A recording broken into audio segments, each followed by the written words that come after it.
Right, talking about weeks, last week we spoke to our elected Mayor Peter Taylor and hopefully, all being well, got him on the line now. Good afternoon, evening to you, sorry Peter. Good evening Lee, how are you doing? I'm fine, how have you? How have you been in this last week since we spoke? Very well, thank you, very well indeed. I enjoyed going to the big screen at the weekend. Ah. It's Greatest Showman, so it was good. I'm going to ask you about that shortly. I was going to ask you, have you been up to anything exciting, but you've already answered my question. We'll get straight on with the other bits. First of all, I want to ask you about any news or the news that you can tell us on the Into Shopping Centre, maybe if new people are coming in to take that over, and also about Debenhams. I believe you can tell us the news now. That's right, Lee. So Next Beauty are moving into Debenhams. So it's a new offer, and I think it's a really positive sign about the strength of our shopping centre. We've had lots of people express an interest in moving into both Debenhams and John Lewis. Obviously, it was absolutely gutting that those places closed, and the impact on people's lives, especially those who worked there. But one of the good signs is the number of people who are interested in moving into our shopping centre, and it's now been officially announced that Next Beauty will be moving into Debenhams in the next few weeks, and obviously that will bring jobs and a new offer into our town centre. That's fantastic news. And are they taking over the whole of what was Debenhams, or? My understanding is it's one floor that they'll be taken over initially, but there's lots, as I say, Vicky Costello, who you'll know well, who manages our shopping centre.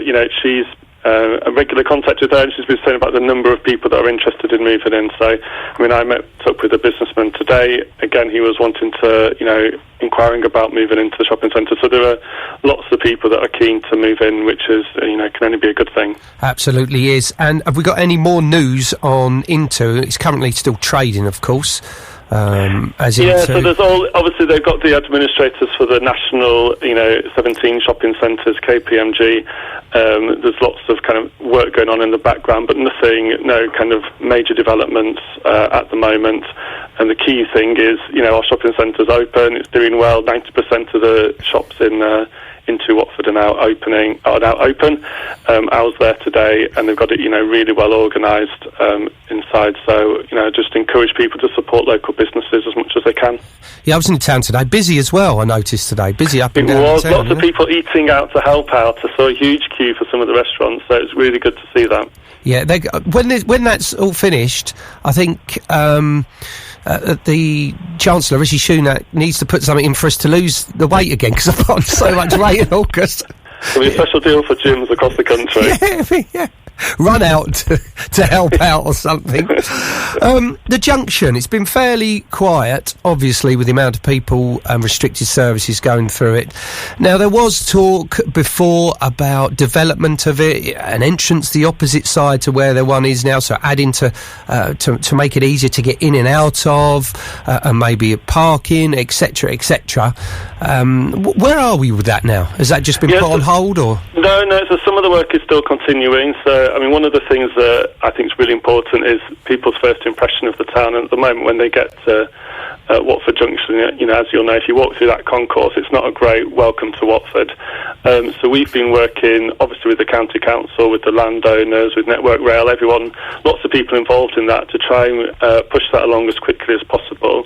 There's going to be improvements to the area outside the station with new big Watford lettering going in the next few weeks. One of the really frustrating things is obviously the lack of pick-up and drop-off point for people just dropping someone off at the station. It's something that I've been pressing for a lot, including bringing the leader of the county council and the chief exec to the station to show them the situation and saying it's really not good enough. So we're working with them now on a scheme to introduce a new pick-up and drop-off point, a new concourse to be developed, as you said, having a bridge so that it opens up the station at the back. So I think it's really important that we move those things on. Sadly, I don't have a magic wand and I can't just make it all happen overnight. There's loads of people involved in it. But, you know, one of the key things Watford Council's doing is bringing everyone together and saying, you know, got to make progress on this so the station and that surrounding areas massively improved. OK, that's good news because, you know, people, as you well know, as anybody that goes in and around that area, people just stop wherever they stop to let people out, especially maybe cabs or people getting a lift there. People actually go past the drop-off because they don't even know it's there and then stop at the roundabout and they've just gone past where it would have been easy.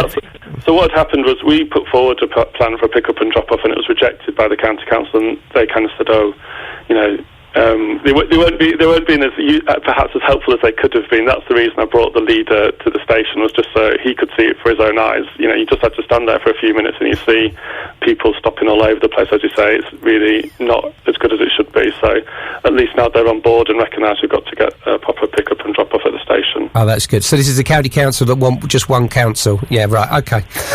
So sorry, I don't mean to be cynical. I'm just saying, so they've finally had a look. Right, OK, moving on. Waste and recycling, we was talking about the different changes that were coming into place within Watford Borough Council. What's been the response, the honest response? What have people been saying to you about this? Yeah, I'm not going to, you know, lie to you. There's been some people that are unhappy about it. Any change that you make as the leader of the council, you're going to get some people are happy and some people aren't. Main thing I'd say to residents, you know, every resident in Watford will still have 2 bins collected every week. You'll have your blue-lidded recycling bin. We've got a new food caddy that will be collected each week. One of the complaints we get at this time of year is people have food waste in the green-lidded bins at the moment that, you know, can be let there for 2 weeks and it can smell and all the rest of it. So food waste will be collected every week. We know that in our general bin, about a third of the weight and the waste that goes in there is food at the moment, and we all know about the environment and needing to do better for the planet. So I think that's good that we'll do that. Also, councils, you know, have got to think about the finances, and that's why we said for the garden waste collection. Some councils don't bother collecting people's garden waste at all. We still want to offer that service and subsidise it. But if people want their garden waste collected, there's a charge now of £40, which is about the average. You know, about, I think it's 70% of councils now charge for garden waste collections. In an ideal world, we'd provide it for free, but we've had £4 million cut from our funding from government over the last few years, and we've got to respond to that. So those people who want to, you know, have their garden waste collected, they can sign up, and the new system will be starting in September. And we've had a lot, you know, thousands of households have signed up. Some are doing it with their neighbours. Some people are saying they don't really think they need that service, and that's, you know, that's up to them to make that choice. And so that's £40 per month?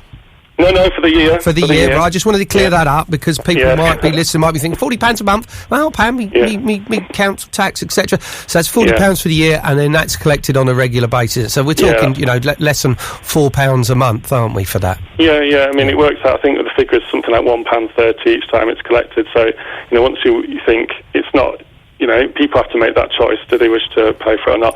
You know, at the moment, effectively, we're all paying for it through our council tax, and so what we're saying is those people who want that service, they can pay for it, and the council does subsidise it still. And as I say, we've had thousands of people signing up, and the new system starts on the 7th of September. Fantastic. I wanted to clear that up because I know some people that have not looked into it, have not particularly seen what the charges are and the minimal charge. I know everybody's short of money, etc., but you know, it does break down to like £1.30, like you say, each time. Moving on to the big screener, you just mentioned that you'd been to see The Greatest Showman, and what a film that is. I don't know what impression that was I just did. I was just announcing it. Where did you go and see it? And tell us a bit more about where I know, but tell us a bit more about where the screens are going to be popping up. That's right. So it's in Woodside Playing Fields until Saturday. So that was our last showing there. And I mean, it's been really well organised. So you've got social distancing in place, you know, circles marked out on the ground so people can keep the distance, because obviously that's really important. But I mean, there were hundreds there. I'd guess sort of probably 600 or 700 people were there enjoying that film. We only got rained on very briefly, and now it's moved to King George V over in West Watford. and it'll be there until this coming weekend, where it will move to Knutsford playing field. So if anyone just goes on Watford Big Events, you'll see all the film listings. I think it's Lion King was on this afternoon, and there's lots of family films. And obviously, it's been a tough few months. I think it's really good. People can get out, enjoy a film. And as I say, we don't charge people to do that. Free event. I must say, I think it's a fantastic idea to move that round, because not everybody could, when it was in the top of the town, able to get to it. So, how many different areas of what? I think it's fantastic. So it's gone really well. It's over at for those that don't know, at King George, it's over at the Hollywell. It's the right. playing fields over there. And also, I want to ask you about it. We have quite a few big events, as we call them, as we've named them, up and down the parade and the high street. Where do we sit with all those at the moment? We've had the skating rink, etc., for the last few years, and various other things. Where are we, we're having Peter? So as you say, the reason that we wanted the big screen, I think it's really important we do continue them if possible, and that's why we look to move them into some parks in order to make that happen. We're having to keep a close eye on it, because obviously there's all rules around mass gatherings. We're still seeing cases of COVID in Watford, and it's really important we take all the health advice seriously. But as soon as it's safe and possible to do so, we'll be bringing back those events. Some of them have had to be cancelled this summer, understandably. The big beach that used to happen on the high street, that's not happened. But as soon as they're able to, we'll be bringing back those events, because I just think it's really important that you have events that anyone can come to. The town comes together. It's important for local businesses as well. So, as I say, when we're able to, we'll be bringing them back. Good, and they've all been popular. Mind you, if the beach was up there, I'd have gone up there this summer. They'd have thought a whale had landed on there, on the size of me. And finally, I want to ask you about something that's close to my heart, as you know. Been involved in it in recent years, but been going to it, with the family, etc., for since I was a kid. The fireworks, Casbury fireworks. Where are we with that? And what's the word on the street about that, Peter? Yeah, so we haven't made a decision about that. I know that lots of councils have already cancelled their fireworks and bonfire. I was really reticent to do that, and so I said, let's wait and see. So we've not made a decision about it. I think we'll have a better idea in the next few weeks what's happening with the number of COVID cases locally. Do we have a vaccine, all of that. So we've not made a decision at the moment. Lots of councils said they have had to cancel it. I think to some degree it'll depend on things, are Watford able to let fans in at Vicarage Road again? What's happening? Are big events allowed or not? So we're keeping a really close eye. I love the fireworks, and I'd be really gutted to see us have to cancel them, but we've got to just weigh up. If there's serious health risk, then, we can't take that chance. But at the moment, we've not made our decision. No, absolutely. We've got safety first, as they say. Safety first, that's for sure. So, if it will be, it will be. If not, it's for the right reasons, for everyone's safety. Okay, Peter, thanks for joining me on the show this evening. Have a fantastic week, whatever you're up to, and we'll speak to you again soon. Cheers, Peter. Thanks, Peter. Bye-bye. Bye. There you go. Watford's elected mayor.